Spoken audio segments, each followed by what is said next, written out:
Great to see you, everybody here. My name is Shachar Chenia, CEO and one of the founders of RVSN. We are based in Israel.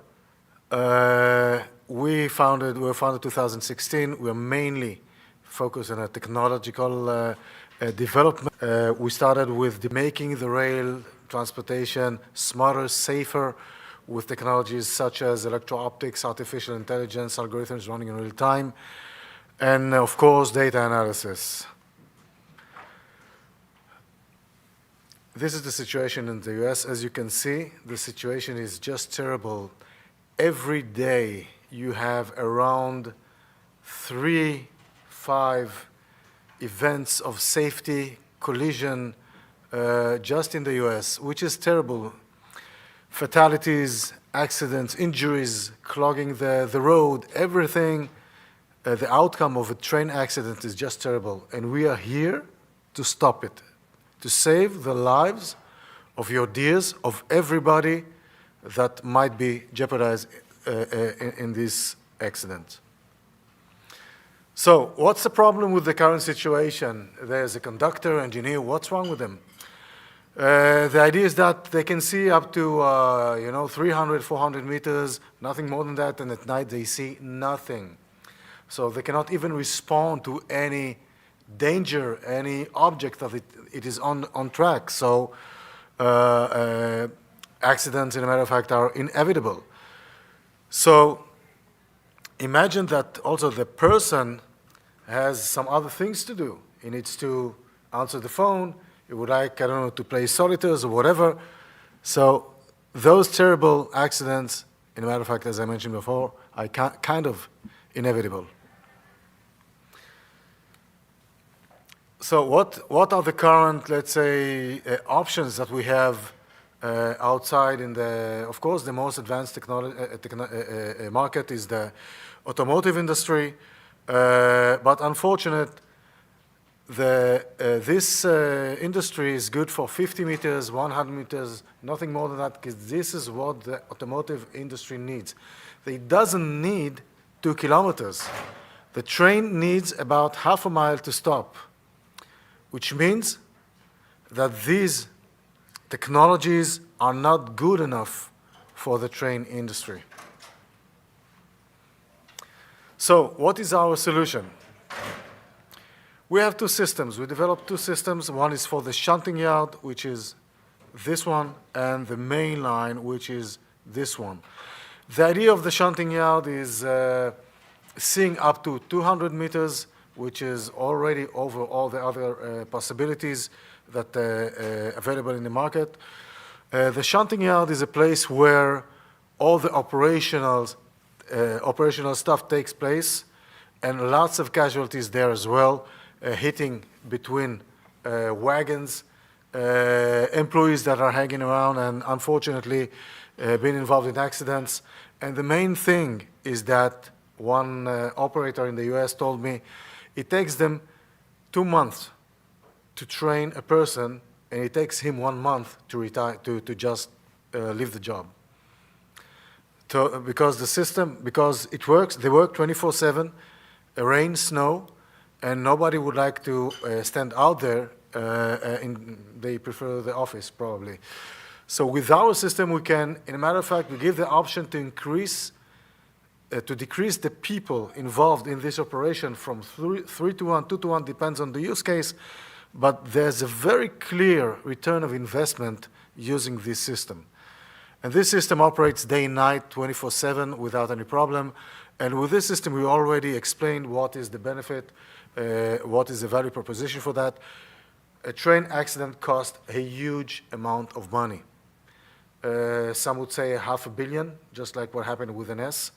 A few hundreds of millions, tens of millions, but we're talking about a huge amount of money. And with our system, just by preventing 1 accident, we already returned the whole investment with margins. So let me show you a bit of our system capabilities.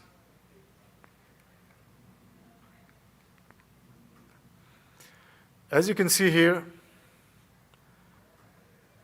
selecting the right sensor, it is this is what it's all about. Also, of course, the algorithm. The driver sees nothing at night. You can see on the system view, this is the wide field of view. On the left side, you can see the narrow field of view that reaches up to 2 kilometers. And on the right, you see the thermal imager. Thermal imager means it doesn't need even one photon from the sun in order to see and classify. It can see in pitch black because trains are operated 24/7, includes night and poor weather conditions. So this is what exactly this sensor combination is for. Let me show you another example in Latin America. Some of you probably saw it in the presentation. We here give you an example. We are, let's say, detecting, classifying the tracks, and once there's somebody crossing it, we provide an alert. This is a real example that we didn't see because this example was uploaded to the cloud service, and we saw it just after it happened. The customer saw it as it happened. So now you understand the value of the system, because by that you just spare the life of this person that crossed the tracks. And now you can see another example in the fog. Do you see the car here? I believe not, because we didn't see it as well. But when we looked into the data, we saw that there was a car there, and our system managed to pick it up, which, of course, is extremely important for the train operation, not to collide with cars, people, and so on.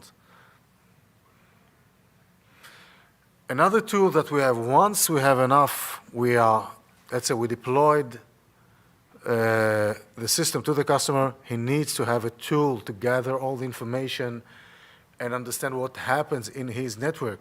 Some kind of fleet management tool.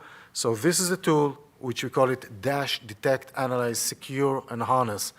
And this what makes our service, instead of just selling the hardware, we are providing a continuously or recurring revenues just by having this tool as a software as a service.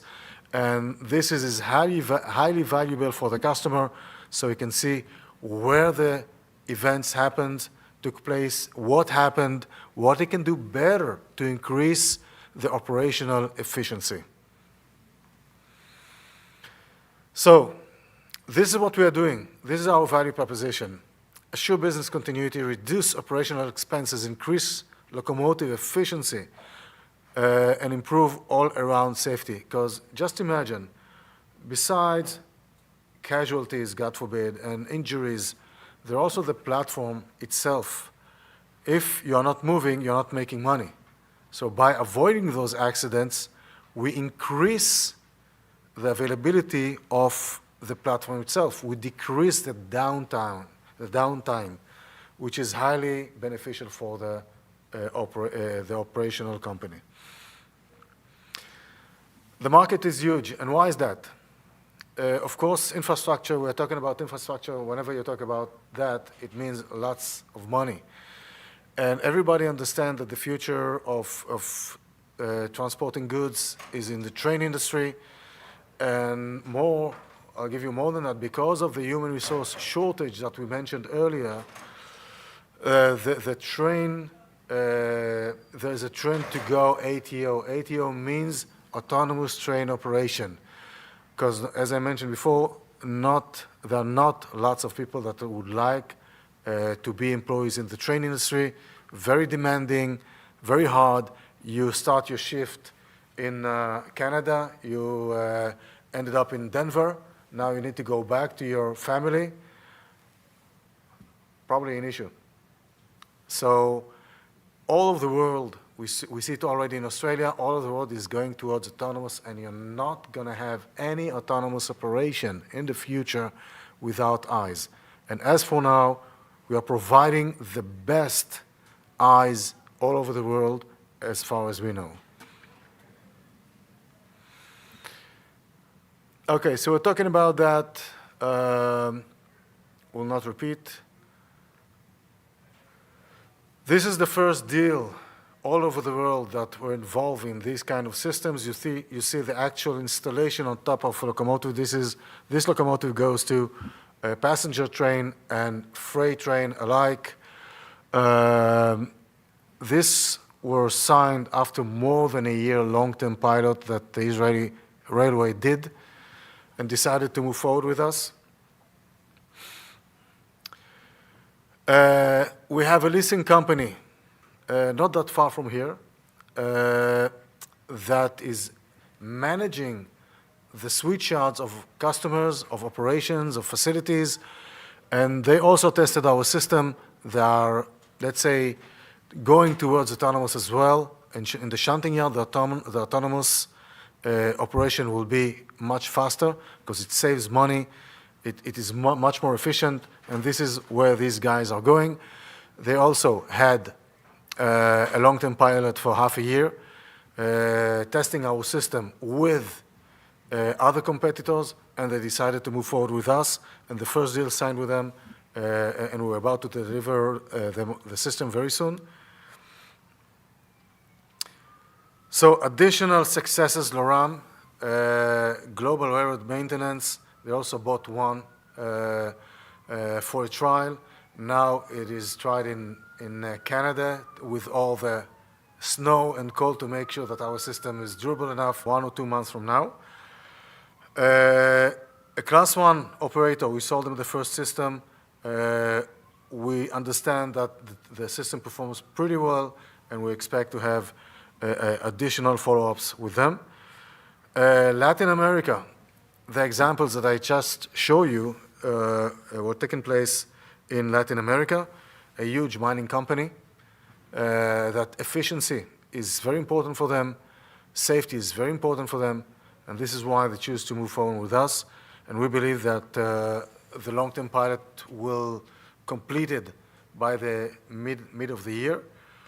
Potential there is around 100, 200 systems. And of course, the last one that we were just about to deliver, the leading central PO that we got, huge operator, can be considered as Class 1 operator through some criteria. Also there, the potential is 800 systems at least, and the potential is just huge. Let me just mention that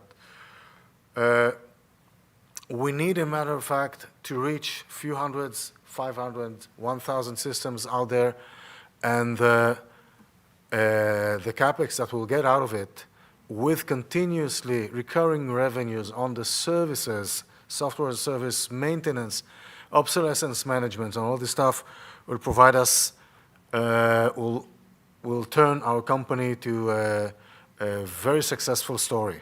This is where we are heading, and we hope to be there as fast as possible. Additional huge market that we announced lately was the MOU with Sujan Ventures to penetrate the Indian market. We're talking about a potential of 30,000 locomotives just in India. Imagine that we'll take only a third out of it.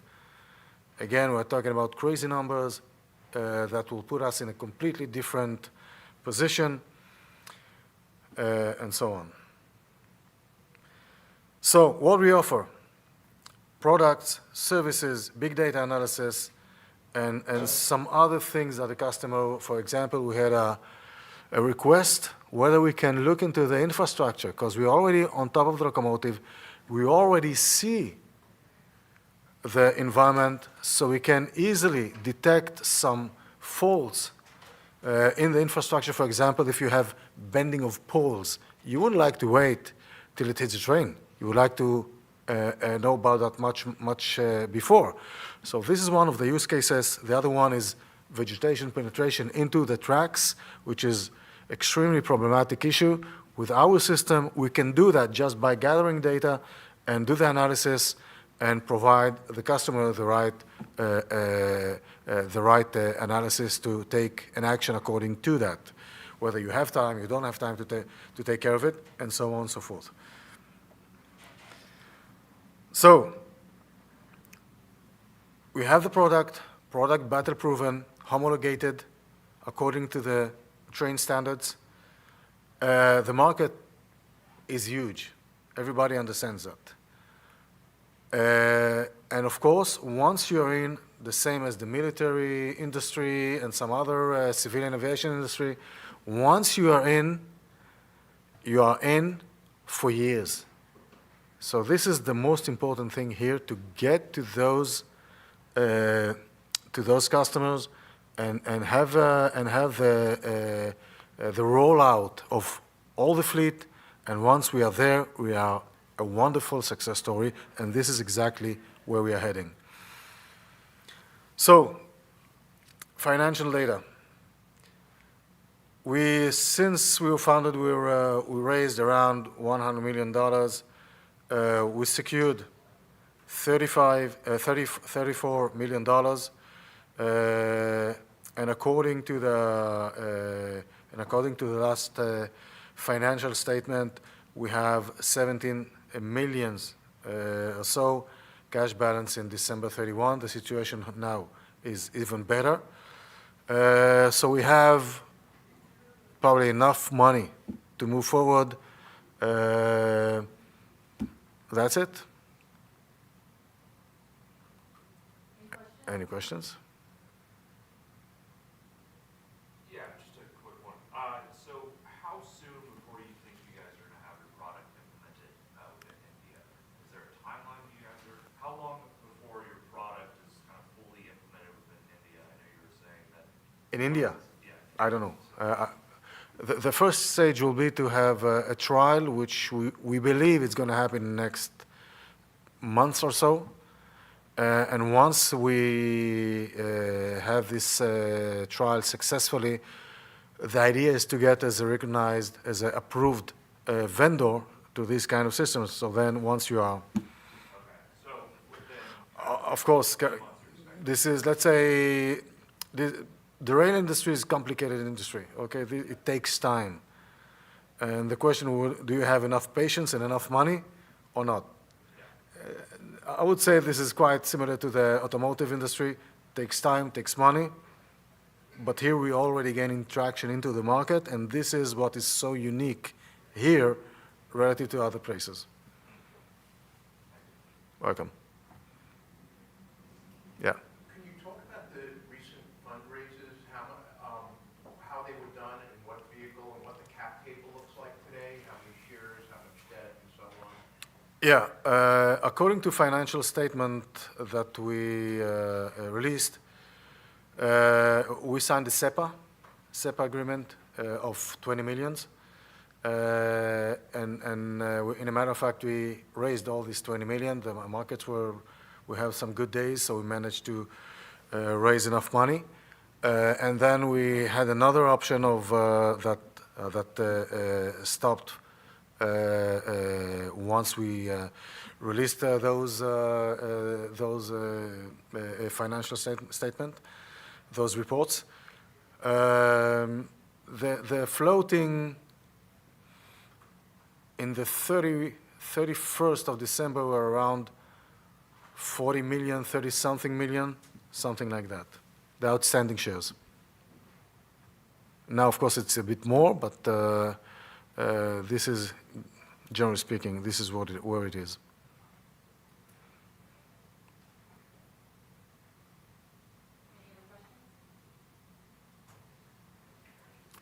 Yes, once you actually sell the system and put it in a train or locomotive, is there any revenue beyond that time?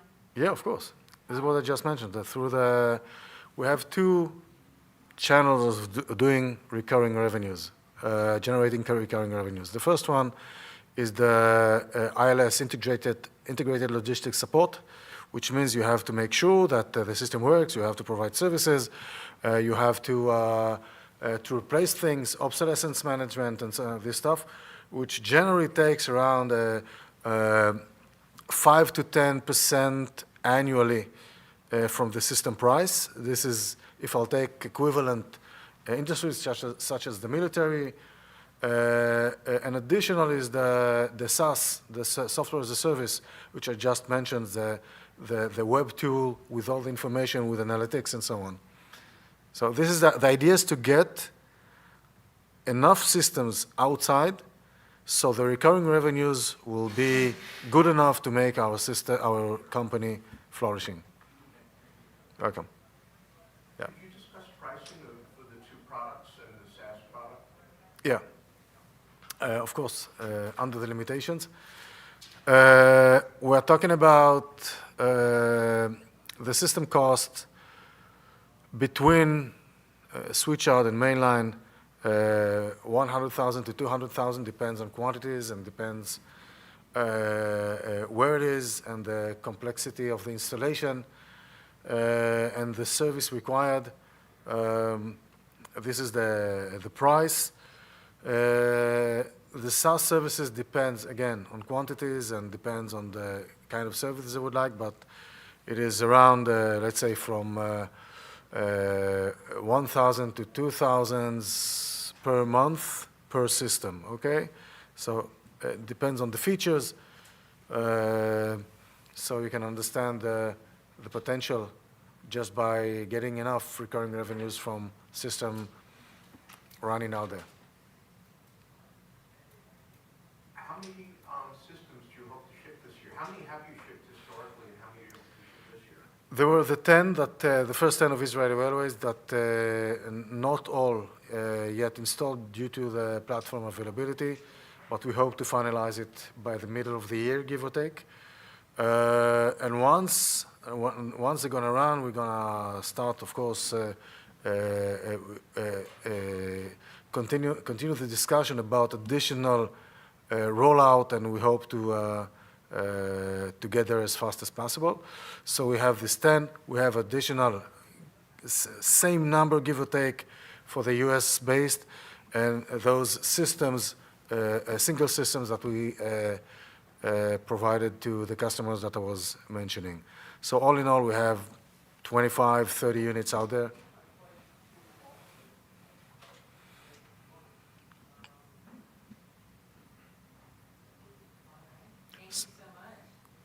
Thank you very much for your time.